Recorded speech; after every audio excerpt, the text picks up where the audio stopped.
Welcome दोस्तों, future zone coaching centre पर आप सभी लोगों का स्वागत। मेरे प्यारे विद्यार्थियों, जैसा कि आप सब लोग जानते हैं, मैं प्रतिदिन आप लोगों को करंट अफेयर की एक वीडियो लेके आ रहा हूं आप लोगों के लिए, और ताकि आप लोगों का करंट अफेयर इस तरीके का हो जाए कि आप लोगों के बिल्कुल कंठस्थ हो जाए, इस प्रकार से मैं पढ़ा रहा हूँ। करंट अफेयर के साथ मैं स्टैटिक जीके, करंट अफेयर के साथ क्या लेके चल रहा हूँ, स्टैटिक जीके लेके चल रहा हूँ, ताकि स्टैटिक जीके विद करंट दोनों चीज़ें आपके अच्छे से प्रिपेयर हो जाए। डियर स्टूडेंट, ये जो करंट अफेयर है, ये हम लोगों का जो ऐप है, जिसका लिंक हम लोगों ने डिस्क्रिप्शन में दिया हुआ है, उसके लाइब्रेरी सेक्शन में आप लोगों को मिलेगा। तो सभी इसकी पीडीएफ आपको लाइब्रेरी सेक्शन में मिल जाएगी, तो सभी बच्चे वहाँ से आप लोग पढ़ सकते हैं। आज जो मैं करंट अफेयर पढ़ा रहा हूँ, ये 5 और 6 नवंबर की है। प्रतिदिन हम 2 दिन की करंट अफेयर लेके आ रहे हैं। तो कल वाली वीडियो में 3 और 4 नवंबर की थी, तो आज जो है 5 और 6 नवंबर की करंट अफेयर है। ध्यान से समझिए, यहाँ मैं आपको स्टैटिक जीके विद करंट पढ़ा रहा हूँ, करंट विद स्टैटिक जीके नहीं, स्टैटिक जीके विद करंट पढ़ा रहा हूँ। तो आप लोग सब बच्चे ध्यानपूर्वक तरीके से एक एक क्वेश्चन को एनालिसिस करिए, समझिए। मोस्ट इंपॉर्टेंट क्वेश्चंस हैं जो आपके एग्जाम में आएंगे। तो आइए, पहले सवाल को मैं आपकी स्क्रीन पर लेके आता हूँ, तो सभी बच्चे आ जाइए। पहला सवाल कहता है, विश्व सुनामी जागरूकता सप्ताह प्रतिवर्ष कब मनाया जाता है? सबसे पहली बात तो सुनामी, सुनामी होती क्या है? सुनामी होती क्या? एक शब्द लिखा है सुनामी, और ये सुनामी चर्चा में कब आया था? एक्चुअली में क्या है कि हम लोग तो कई सारे बच्चे लोग सुनामी को तो जानते भी नहीं होंगे, लेकिन जो नए स्टूडेंट्स आ रहे हैं, लेकिन इसको हम लोगों ने बहुत करीब से सुना है। इसको कब सुना है? वर्ष 2004 की घटना है कि एक बहुत बड़ी सुनामी भारत में आई थी, सबसे बड़ी, दिसंबर 2004 में। इसने बहुत बड़ी तबाही करी थी। और सुनामी आती कहाँ है? जो समुद्री क्षेत्र होते हैं उनके किनारे आती है, यानी कि समुद्री तटों के आसपास के राज्य जो होते हैं उनमें आती है। सुनामी आने का कारण क्या होता है? जब समुद्री तटों के अंदर भूकंप आ जाता है, तो लहरें बहुत तेज गति से आगे बढ़ती है और वो किसमें, धरातलीय क्षेत्र पर पहुंच जाती है, जो सुनामी कहलाती है। ये सुनामी जो है जापानी शब्द है। कौन सा शब्द है? जापानी शब्द है सुनामी, जापानी शब्द। क्योंकि वहाँ सुनामियों की संख्या काफ़ी कुछ आती है। मैं क्यों ये बात बता रहा हूँ आप लोगों को, क्यों सुनामी वहाँ ज़्यादा आती है? मैंने आपको बताया कि अगर आपसे कोई पूछे कि बताइए सबसे अधिक भूकंप किस क्षेत्र में आते हैं, तो आप बताओ प्रशांत महासागर पेटिका में आते हैं। किस में आते हैं? प्रशांत महासागर पेटिका में आते हैं। अब वो प्रशांत महासागर में जो जापान है हमारा, वो प्रशांत महासागर में ही है। कहाँ है? प्रशांत महासागर के एक होन्शु द्वीप पर उसकी राजधानी होती है टोक्यो। वो द्वीपों का एक समूह होता है जापान भी, ठीक है। तो वहाँ सुनामियाँ आती रहती है, तो इसलिए क्या कहा गया कि भैया ये जापानी शब्द है सुनामी, ठीक है। तो हमारे यहाँ इसने सबसे बड़ी तबाही कब मचाई थी? दिसंबर 2004 में मचाई थी, ठीक है। अब जब तक भारत में सुनामी अलर्ट सेंटर भी नहीं था, 2004 के बाद ही हम लोगों ने क्या किया, सुनामी अलर्ट सेंटर की स्थापना की। तो आपसे पूछेगा भैया सुनामी अलर्ट सेंटर कब कहाँ स्थापित हुआ? तो अलर्ट सेंटर की जो स्थापना हुई वो हैदराबाद में हुई। सुनामी अलर्ट सेंटर कहाँ है बच्चों? हैदराबाद। आप लोग जानते हैं हैदराबाद किस राज्य की राजधानी है? तेलंगाना की राजधानी है हैदराबाद में। क्लियर होगी बात बेटे? तो इसको जो है, जो विश्व सुनामी दिवस है, ये मनाया जाता है बच्चे कब? 5 नवंबर को। कब? 5 नवंबर को मनाया जाता है। 5 नवंबर में विश्व सुनामी दिवस मनाया जाता है। नेक्स्ट वन क्वेश्चन आपकी स्क्रीन पर मैं लेके आता हूं, ध्यानपूर्वक तरीके से। अगर मेरी वीडियो लगे कि आप लोगों को मैं स्लो पढ़ा रहा हूं, तो आप तेज करके सुन लेना। हालांकि धीरे धीरे आप चीज़ों को समझोगे, वही आप लोगों के लिए बेटर रहेगा। नेक्स्ट वन क्वेश्चन आपकी स्क्रीन पर आया, हाल ही में उत्तर प्रदेश में रानीपुर टाइगर रिजर्व भारत का कौन सा टाइगर रिजर्व बना? हाल ही में रानीपुर टाइगर रिजर्व भारत का कौन सा टाइगर रिजर्व बना? ठीक, यहां ऑप्शन दिए हैं 53, 32, 42, 65। एक्चुअली में क्या, थोड़ा सा यहाँ क्वेश्चन को टाइप करते हुए थोड़ी मिस्टेक हो गई है। यहां इस सवाल का जो आंसर आता है वो 53वां नहीं है, 54वां टाइगर रिजर्व है। कितनेवां? 54वां टाइगर रिजर्व है। भारत में कुल 54 टाइगर रिजर्व बन चुके हैं। कितने? 54। 54वां टाइगर रिजर्व कहां बना? वो रानीपुर टाइगर रिजर्व उत्तर प्रदेश में बना। कहां बना? रानीपुर टाइगर रिजर्व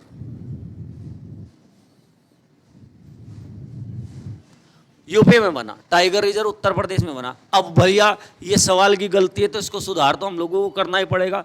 ये पूछेगा बताइए भैया 53वां कहाँ बना, ठीक है नहीं? तो 53वां जो टाइगर रिजर्व था वो टाइगर रिजर्व था मोर टाइगर रिजर्व। कौन सा? मोर टाइगर रिजर्व। क्लियर होगी बात बेटे? अब हम लोग आते हैं, कुछ चीजें मैं यहां आपसे बताता हूं। जो अपने टाइगर रिजर्व है, टाइगरों को रिजर्व करने के लिए यानी बचाने के लिए एक प्रोग्राम लॉन्च किया गया। एक प्रोग्राम लॉन्च किया गया, उसका नाम था टाइगर प्रोजेक्ट। क्या था? Project tiger. उसका नाम था प्रोजेक्ट टाइगर।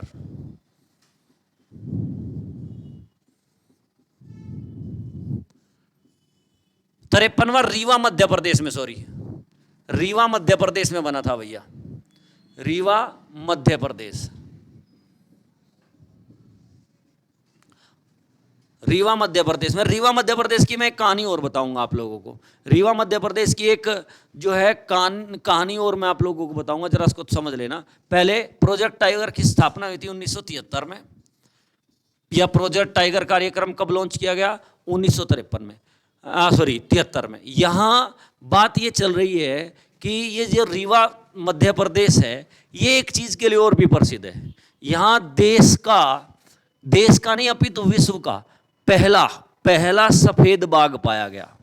कौन सा? सफेद बाघ पाया गया। कहां? रीवा मध्य प्रदेश। रीवा मध्य प्रदेश में विश्व का पहला सफेद बाघ पाया गया और इसका जो नाम था वो था मोहन। इसका नाम क्या था? सफेद बाघ का मोहन। क्लियर होगी बात? आपसे कोई पूछे कि बताइए भारत का सबसे बड़ा टाइगर रिजर्व कौन सा है? भारत का सबसे बड़ा टाइगर रिजर्व कौन सा है? वो है नागार्जुन, सबसे बड़ा।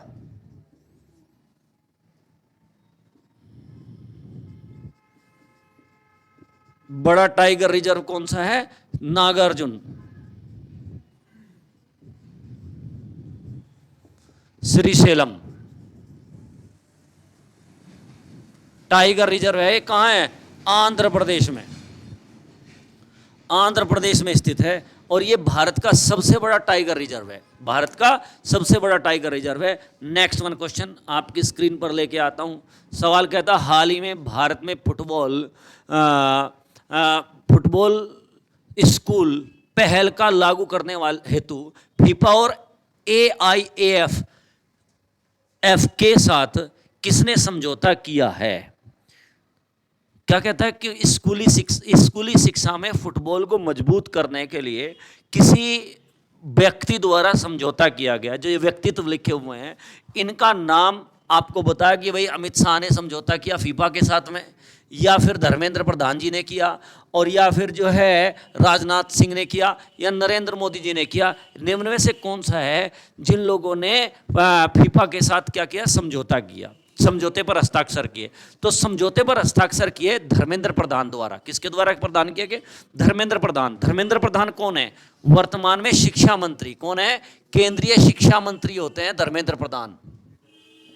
इनके द्वारा फीफा के साथ क्या किया गया? समझौता किया गया। फीफा के साथ समझौता किया गया। अब ये फीफा क्या है?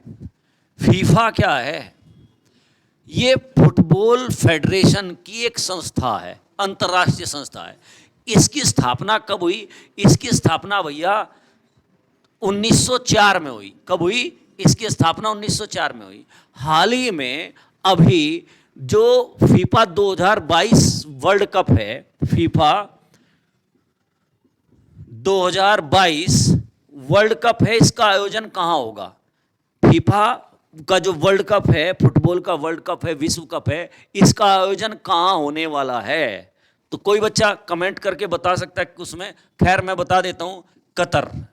किसमें होगा? कतर में इसका आयोजन होने वाला है। इसमें कितनी टीम हिस्सा ले रही हैं? 32 टीमें इसमें हिस्सा ले रही है। कितने टीमें? 32 टीमें इसके अंतर्गत हिस्सा लेती हैं। नेक्स्ट वन, अगला सवाल आपकी स्क्रीन पर। यस बच्चे, क्या कहता है? हाल ही में किस राज्य में रंजनगांव में इलेक्ट्रॉनिक्स मैन्युफैक्चरिंग क्लस्टर विकसित किया गया है? रंजनगांव में इलेक्ट्रॉनिक मैन्युफैक्चर क्लस्टर स्थापित किया गया है। तो ये रंजनगांव कहाँ है, ये आप लोगों से पूछ रहा है। तो इसको हम लोग अगर बताएं तो ये है भाई लोगों, ये महाराष्ट्र में है। क्या है? महाराष्ट्र में। भारत के केंद्रीय इलेक्ट्रॉनिक एवं सूचना प्रौद्योगिकी मंत्री, ठीक, इलेक्ट्रॉनिक एवं सूचना प्रौद्योगिकी मंत्री कौन है? भारत के इलेक्ट्रॉनिक सूचना प्रौद्योगिकी मंत्री कौन है? यहां सवाल रंजनगांव में इलेक्ट्रॉनिक मैन्युफैक्चर क्लस्टर विकसित किया जाएगा, इससे मेरा ज़्यादा कोई सरोकार नहीं है। सरोकार किससे है कि भैया सूचना केंद्रीय इलेक्ट्रॉनिक सूचना प्रौद्योगिकी राज्य मंत्री कौन है? तो उनका नाम है राजीव चंद्रशेखर। कौन है? राजीव चंद्रशेखर। और इस सवाल का आंसर मैंने बता ही दिया, कहां है? महाराष्ट्र में। नेक्स्ट वन, अगला सवाल आपकी स्क्रीन पर लेके आता हूं। यस डियर चाइल्ड, क्या कहता है भाई? कहता है हाल ही में कौन सी राज्य सरकार समान नागरिक संहिता लागू करने के लिए समिति का गठन करेगी? कौन सी राज्य सरकार समान नागरिक संहिता लागू करने के लिए समिति का गठन करेगी? आपकी स्क्रीन के ऊपर सवाल आया। क्या? देखो, समान नागरिक संहिता, सबसे पहले तो आपको पता होना चाहिए समान नागरिक संहिता भारत के किस किस राज्य में है। सबसे पहले तो आपको पता होना चाहिए समान नागरिक संहिता भारत के कौन कौन से राज्य में लागू है। तो भारत का एकमात्र राज्य है जिसमें समान नागरिक संहिता लागू है, उसका नाम है गोवा। उसका नाम क्या है? गोवा। गोवा में समान नागरिक संहिता लागू है। अब इस पर जो प्रावधान बनाए जा रहे हैं, 2 राज्यों में इसके लिए समिति गठित हो चुकी है। एक तो हो चुकी है उत्तराखंड, एक तो हो चुकी है उत्तराखंड में। कहां? उत्तराखंड में। और दूसरी गुजरात में। 2 राज्यों में समान नागरिक संहिता के लिए समिति का गठन हो चुका है। क्लियर? अब यहां ये जो समान नागरिक संहिता है, सिविल कोड जिसको हम लोग बोलते हैं, ये किस भारत के संविधान के किस भाग में उल्लेखित है? तो भाग नंबर 4 डीपीएसपी, राज्य के नीति निर्देशक तत्व। डीपीएसपी में इनका क्या मिलता है? आप लोगों को उल्लेख मिलता है। और डीपीएसपी के क्या? आर्टिकल नंबर 44 में, अनुच्छेद नंबर 44 में समान नागरिक संहिता का उल्लेख आप लोगों को प्राप्त होता है। नेक्स्ट वन सवाल आपकी स्क्रीन पर लाता हूं मैं। अगला सवाल कहता है भारत ने किस राज्य को हराकर तीसरा सुल्तान ऑफ जौहर कप जीता है? सवाल तो आपको दिखाई दे ही रहा होगा। कहता है भारत ने जीता है। ये हॉकी का है। किसका है? हॉकी। सबसे पहले तो ये खेल, ये किस चीज़ का खेल है? मैंने आपको बताया कि ये कप किस चीज़ से संबंधित है। तो ये हॉकी का कप है। डियर स्टूडेंट, इस टॉपिक की वीडियो, या मैं कहूँ आपको ये जो हम लोग पढ़ा रहे हैं, इसकी पीडीएफ आपको फ्यूचर जोन शामली के जो ऐप है जिसका लिंक आपके डिस्क्रिप्शन में दिया है, उसमें भी आपको मिल जाएगी। उसकी लाइब्रेरी सेक्शन में आप जाएंगे तो वहाँ इस टॉपिक की आप लोगों को पीडीएफ प्राप्त होगी। वहाँ से भी आप अध्ययन कर सकते हैं, पीडीएफ से भी आप अध्ययन कर सकते हैं। नेक्स्ट क्या कहता है? भारत ने किस देश को हराकर तीसरा सुल्तान ऑफ जौहर कप जीता है? सबसे पहली बात तो इसका आयोजन कहाँ होता है? ये किस चीज़ का कप है? तो ये कप है हॉकी का। किसका कप है? हॉकी का कप है। और इसका आयोजन किसने किया? मलेशिया ने किया। मैं जो स्टूडेंट्स बैठे हुए हैं उनसे पूछना चाहूंगा, मलेशिया की राजधानी क्या है? मलेशिया की राजधानी क्या है? कुआलालंपुर। मलेशिया की राजधानी क्या है बच्चों? कुआलालंपुर। तो यहां ये भारत ने जीता। भारत ने किसको हराकर जीता? तो भारत ने हराया ऑस्ट्रेलिया को। किसको हराया? ऑस्ट्रेलिया को।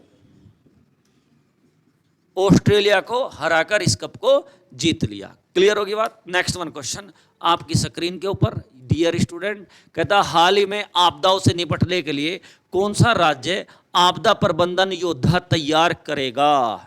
मैं आप लोगों को थोड़ा बताना चाहूँगा, भारत का एकमात्र कई सारे राज्य है, लेकिन एकमात्र ऐसा राज्य है जहाँ मैक्सिमम टाइम जब भी कोई सुनामी आती है या कोई तूफान आता है, वो उस राज्य को सबसे अधिक प्रभावित करता है, उस राज्य को सबसे ज़्यादा प्रभावित करता है।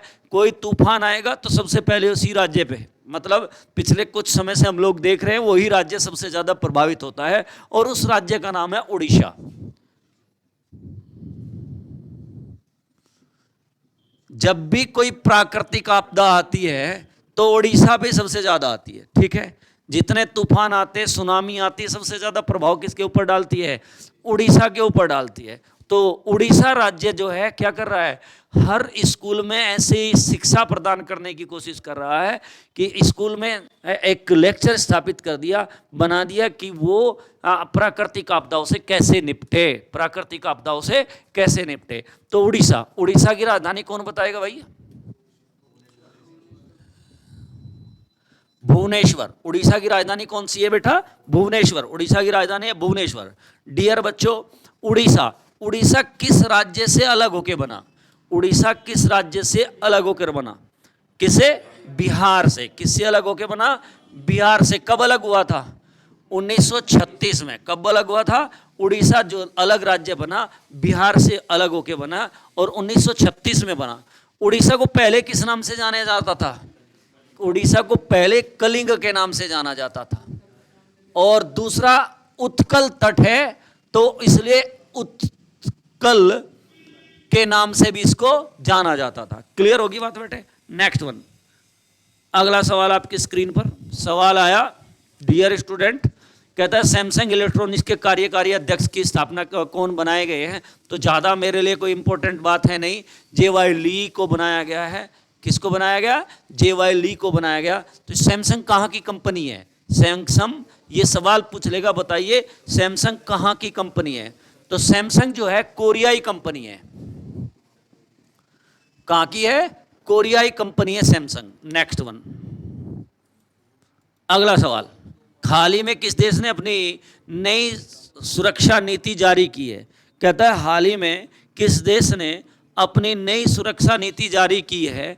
तो डियर स्टूडेंट, सवाल है आपकी स्क्रीन पर, हाल ही में किस देश ने अपनी नई सुरक्षा नीति जारी की है? तो नई सुरक्षा नीति जारी की अमेरिका द्वारा। किसके द्वारा? अमेरिका द्वारा नई सुरक्षा नीति जारी की गई है। नेक्स्ट, अगला सवाल, ज़्यादा कुछ बताने के लिए विशेष इस सवाल में था नहीं, तो आया आपकी स्क्रीन पर 10 नंबर क्वेश्चन। क्या कहता है बच्चे? कह रहा है कि भारतीय संविधान के संबंध में अदालतों की एकल प्रणाली किस स्रोत से ली गई है? भारत में जो न्यायिक प्रणाली है वो एकल न्याय प्रणाली है। कौन सी है? एकल न्याय प्रणाली है। कौन सी है भाई? एकल न्याय प्रणाली। मतलब सबसे टॉप पर होता है सुप्रीम कोर्ट। सबसे टॉप पर क्या होता है? Supreme court. उसके बाद धीरे धीरे स्टेप बाय स्टेप उनकी क्या होती है, नीचे की तरफ चलते हैं वो लोग, ठीक है। सुप्रीम कोर्ट के बाद हाई कोर्ट, हाई कोर्ट के बाद जिला न्यायालय, जिला न्यायालय के बाद सत्र न्यायालय, सत्र न्यायालय। 6 प्रकार के न्यायालय भारत में होते हैं। कितने प्रकार के? 6 प्रकार के न्यायालय भारत में होते हैं। तो यहाँ सवाल आया भारतीय संविधान के संबंध में अदालतों की एकल प्रणाली किस स्रोत से ली गई है? तो इस सवाल का आंसर आता है भारत सरकार अधिनियम 1935। भारत सरकार अधिनियम 1935। भारत सरकार अधिनियम 1935 के तहत ली गई है। किसके द्वारा ली गई है? भारत सरकार अधिनियम 1935 के अंतर्गत ली गई है। क्लियर होगी?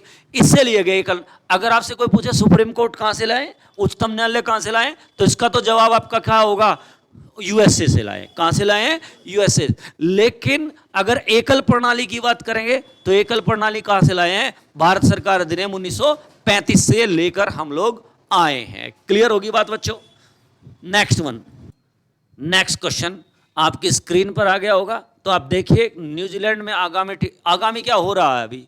आगामी T20 श्रृंखला के लिए भारतीय टीम का कप्तान किसे बनाया गया है? तो किसको बनाया गया? हार्दिक पांड्या को बनाया गया। किसको बनाया गया? हार्दिक पांड्या को। मेरा सवाल बच्चों से ये है कि ये T20 का फॉर्मेट भारत में कब से मतलब विश्व में कब से प्रारंभ हुआ? T20 फॉर्मेट कब से, T20 का फॉर्मेट कब से प्रारंभ हुआ? तो ये सवाल आप लोगों से है, T20 का फॉर्मेट कब से प्रारंभ हुआ? तो भैया T20 का फॉर्मेट हुआ 2005 से। किससे? 2005 से। पहला मैच जो है ऑस्ट्रेलिया और वर्सेस न्यूजीलैंड, न्यूजीलैंड के मध्य हुआ था। किसके मध्य? ऑस्ट्रेलिया और न्यूजीलैंड के मध्य हुआ था पहला मैच। क्लियर होगी बात बेटे? नेक्स्ट वन, अगला सवाल आपकी स्क्रीन पर।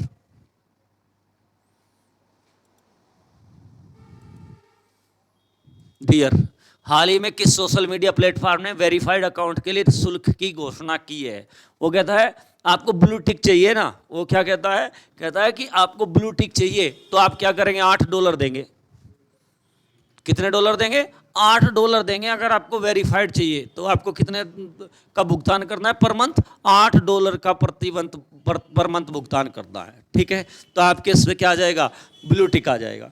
तो ये कंपनी किसने परचेज कर ली है?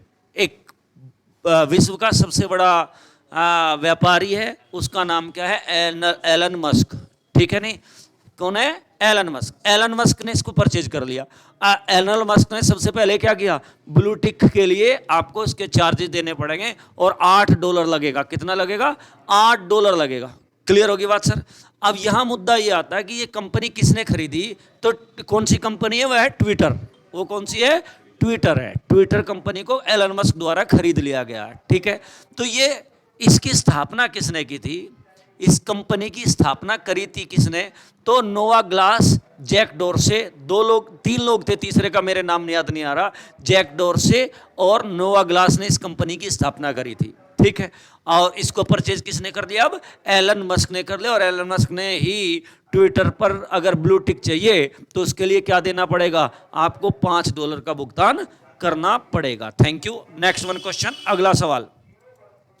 डियर, इन वीडियो की अगर आपको पीडीएफ चाहिए, इन क्वेश्चंस की पीडीएफ चाहिए तो आप हमारे ऐप के लिंक में जाइए, ऐप डाउनलोड करिए और उसकी लाइब्रेरी में आप जाकर इन सभी क्वेश्चंस की पीडीएफ आपको प्राप्त हो जाएगी।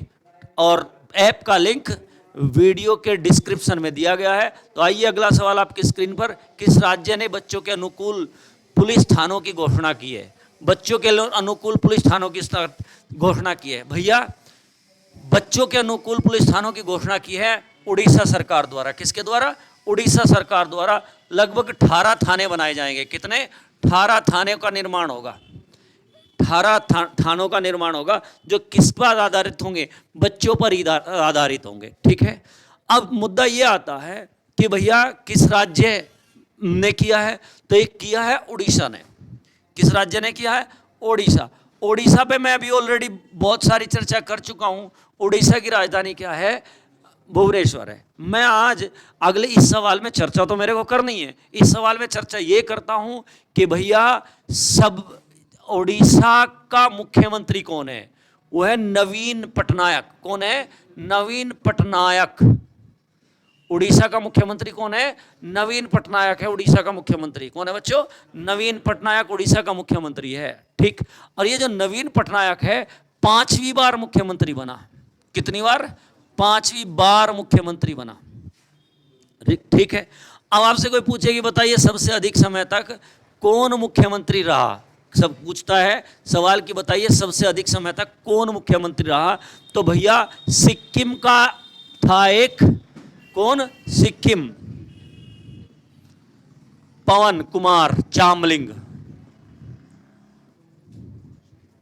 और दूसरे नंबर पर, नंबर 1 पवन कुमार चामलिंग, नंबर 2 पर पश्चिम बंगाल का, कहां का? पश्चिम बंगाल का ज्योति बसु। पश्चिम बंगाल का ज्योति बसु। कहां का? पश्चिम बंगाल का ज्योति बसु। और अगर जब इसका ये कार्यकाल पूरा हो जाएगा नवीन पटनायक का, तो ये सबसे अधिक समय तक रहने वाला मुख्यमंत्री बन जाएगा। नेक्स्ट वन, अगला सवाल आपकी स्क्रीन पर लेके आता हूं। डियर स्टूडेंट, आपको दिखाई देगा हाल ही में किस राज्य की सरकार ने साइबर इंटेलिजेंस यूनिट स्थापित की है? तो कौन सा राज्य है जिसने साइबर इंटेलिजेंस यूनिट स्थापित की है? तो ये है महाराष्ट्र। कौन सा राज्य है? महाराष्ट्र। महाराष्ट्र के जो मुख्यमंत्री है उनका नाम है एकनाथ शिंदे। महाराष्ट्र के मुख्यमंत्री कौन है? एकनाथ शिंदे। क्लियर? तो महाराष्ट्र ने की है। नेक्स्ट वन क्वेश्चन आपकी स्क्रीन पर, भारत का पहला एक्वा पार्क किस राज्य में स्थापित किया गया? सर एक्वा किससे बना है? एक्वेरियम शब्द एक सुना होगा आपने। कौन सा शब्द सुना होगा? एक्वेरियम। घर देखा होगा, मतलब जो धनाढ्य से लोग होते हैं तो वो अपने घर में कांच का एक्वेरियम बनाते हैं, उसमें मछली सब चीजें होती है। तो इसी तरीके का एक एक्वा पार्क बनाया गया। यहाँ सी फूड्स होंगे अवेलेबल, उनका सेल्स एंड परचेज दोनों काम वहां पे होंगे, ठीक है नहीं? सी फूड्स होंगे या मत्स्य पालन के लिए बनाया गया। कहाँ बनाया गया? मत्स्य पालन के लिए स्थापित किया गया है। और इसको स्थापित किया गया अरुणाचल प्रदेश में। कहाँ किया गया? अरुणाचल प्रदेश में। भारत का पहला है अरुणाचल प्रदेश। और अरुणाचल प्रदेश जो है भारत का सबसे पूर्वी राज्य है। आपसे कोई पूछे कि भारत का सबसे पूर्वी राज्य कौन सा है, तो अरुणाचल प्रदेश है। आपसे पूछे भारत का उगते सूर्य का प्रदेश कौन सा है, भारत का उगते सूर्य का प्रदेश कौन सा है, तो आप बताओगे भारत के उगते सूर्य का प्रदेश भाई अरुणाचल प्रदेश है। यानी कि सबसे पहले सूर्य भारत के अरुणाचल प्रदेश में निकलता है। सबसे पहले सूर्य कहाँ निकलता है? भारत के अरुणाचल प्रदेश में निकलता है। क्लियर? तो यहां मत्स्य पालन के लिए अरुणाचल प्रदेश में स्थापित किया गया। अरुणाचल प्रदेश की राजधानी क्या है? ईटानगर। कौन सी है?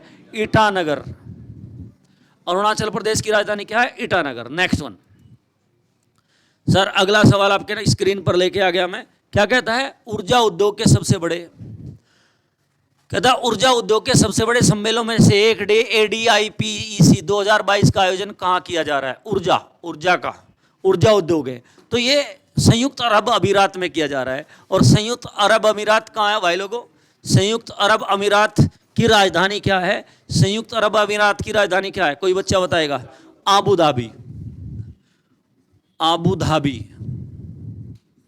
कौन सी है? संयुक्त राज्य अरब अमीरात की राजधानी Abu Dhabi. Next one question, अगला सवाल आपकी स्क्रीन में। हाल ही में किस राज्य की लक्ष्मी भंडार योजना को स्कॉच पुरस्कार से सम्मानित किया गया है? स्कॉच पुरस्कार दिया गया है। हाल ही में किस राज्य की लक्ष्मी भंडार योजना, तो आप लोगों को पता होना चाहिए लक्ष्मी भंडार योजना चल कहाँ रही है, क्योंकि आपको अगर इस बात का पता चल जाए लक्ष्मी भंडार योजना यहाँ चल रही है तो इस सवाल का उत्तर अपने आप से आ जाएगा। तो लक्ष्मी भंडार योजना पश्चिम बंगाल में चल रही है। कहाँ चल रही है? पश्चिम बंगाल में। और ये वहाँ की महिलाओं को स्वावलंबी बनाने के लिए, वहाँ की महिलाओं को क्या बनाने के लिए? स्वावलंबी बनाने के लिए इस योजना का आयोजन हो रहा है। वहाँ की महिलाओं को स्वावलंबी बनाने के लिए इस योजना का आयोजन हो रहा है, लक्ष्मी भंडार योजना का। ठीक है, इसमें जो जर्नल वर्ग की महिलाएं हैं उनको दिए जाते हैं 500 रुपये पर मंथ, और जो OBC वर्ग की महिलाएं हैं उनको दिया जाता है 1000 रुपये प्रति मंथ के रूप में प्रदान किए जाते हैं। वे अपना कोई भी क्या कर सकती है? काम कर सकती है, और उनको पैसे दिए जाएंगे किसी कार्य को शुरू करने के लिए, और लोन प्रदान किया जाएगा। नेक्स्ट वन, अगला सवाल आपकी स्क्रीन पर। हाल ही में चर्चित, इंपॉर्टेंट क्वेश्चन है, हर 101% एग्जाम में आएगा ही आएगा। कहता है हाल ही में चर्चित C295 क्या है? नो कहता है एक्सोप्लेनेट, कपास का जीन्स, परिवहन विमान, आतंकवादी विरोधी संकल्प। एक्चुअली में क्या है? ये एक परिवहन विमान है। क्या है? परिवहन विमान। ये क्या है भाई लोगों? परिवहन विमान है, एक परिवहन विमान है। और इसको जो स्थापना की है वो गुजरात में की है। कहाँ की गई है? गुजरात में इसकी स्थापना की गई है। एक मैं कहता हूँ कंपनी लगाई गई है, एक आधारशिला कर दी कि यहाँ गुजरात के वडोदरा में, कहाँ? गुजरात के वडोदरा में एक कंपनी लगाई जहाँ क्या बनेंगे? C295 विमान बनेंगे, जो क्या है? माल वाहक विमान है, जो सेना के काम आने वाले हैं। किसके काम आने वाले? सेना के। इसकी अधिकतम गति 480 किलोमीटर प्रति घंटा होगी, और एक बार में 5 से 10 टन क्षमता को उड़ान भर सकेगा सामान लेके। नेक्स्ट वन, और सवाल नंबर, गुजरात के वडोदरा में इसको स्थापित किया गया। हाल ही में किस साउथ ब्लॉक में गार्ड ऑफ किसे हाल ही में किसे साउथ ब्लॉक में guard of, south block actually में प्रधानमंत्री का निवास स्थान कार्यालय क्षेत्र होता है, तो ये कहता है किसको गार्ड ऑफ ऑनर से सम्मानित किया गया है, तो ये बट्टू शेरिंग को किया गया है। ये जो बट्टू शेरिंग है ये कौन है? ये भूटान की जो रॉयल सेना है उसके चीफ हैं, ठीक है नहीं, जो भूटान की रॉयल सेना है उसके चीफ हैं। क्लियर होगी बात बेटे? बट्टू शेरिंग, क्लियर? तो आंसर इसका आ जाता है बी। और आज का अंतिम प्रश्न, डियर स्टूडेंट, क्या कहता है? निम्नलिखित में से किसे राष्ट्रीय स्मारक घोषित किया गया है? ये कहता है मानगढ़ धाम, बलिदान धाम स्तंभ, लश्कर युद्ध स्मारक, झारखंड युद्ध स्मारक राष्ट्रीय स्मारक के रूप में घोषित किया गया है। तो राष्ट्रीय स्मारक के रूप में मानगढ़ धाम को स्थापित किया गया है। यह है एक हिल स्टेशन। क्या है? हिल स्टेशन है। और ये कहाँ है? ये राजस्थान में। कहाँ है बेटे लोग? राजस्थान में, ठीक।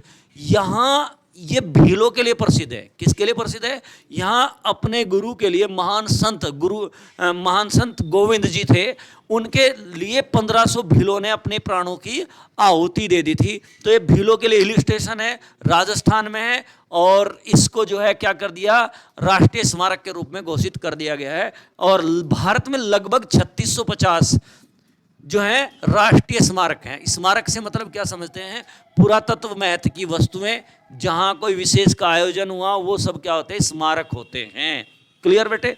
डियर स्टूडेंट, इस तरह की वीडियो देखने के लिए आगे हमारे साथ बने रहिए। प्रतिदिन शाम को 7 बजे मैं ये वीडियो आप लोगों को प्रदान करूंगा। सब बच्चे इनको ध्यानपूर्वक तरीके से क्वेश्चंस को करते रहें, ठीक, सेव करते रहे और इनको नोट भी करें, लर्न भी करें। करंट अफेयर आपकी अच्छी होगी, साथ में स्ट्रेटेजी का भी अच्छी होगी। और जो लिंक डिस्क्रिप्शन में ऐप का लिंक दिया है उसको डाउनलोड जरूर करें। धन्यवाद, थैंक यू।